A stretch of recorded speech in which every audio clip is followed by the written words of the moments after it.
And the government has intensified efforts to open up northern Kenya with the ongoing construction of the 750-kilometer Isiolo-Mandera highway. Estimated at a cost of 100 billion shillings, the project is set to be completed in 2 years. Deputy President Kithure Kindiki made an impromptu inspection of the project on Tuesday morning, pledging timely delivery of the major infrastructure initiative. The road, split into 11 segments, passes through Isiolo, Kulamawe, Modogashe, Samatar, Wajir, Tabaj, Kotulo, Kobo, Elwak, Gare, Ramu, and finally Mandera.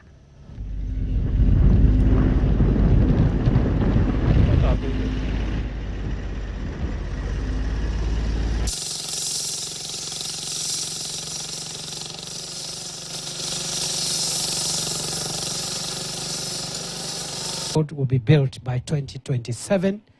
The total cost of the entire stretch is 100 billion Kenya shillings, and the road will run in all the places that His Excellency the President mentioned, from Isiolo to Kulamawe, to Modogashe, to Samatar, from Samatar to Wajir, from Wajir to Tarbaj, from Tarbaj to Kotulo, from Kotulo to Kobo, from Kobo to Elwak, from Elwak to Gare, from Gare to Ramu, from Ramu to Mandera town.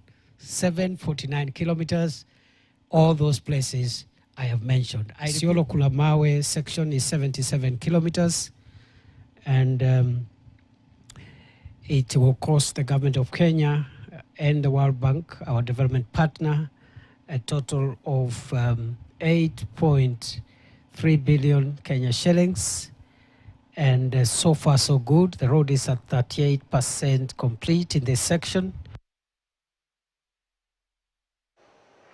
Maritime experts are raising a red flag warning of a looming food crisis in Africa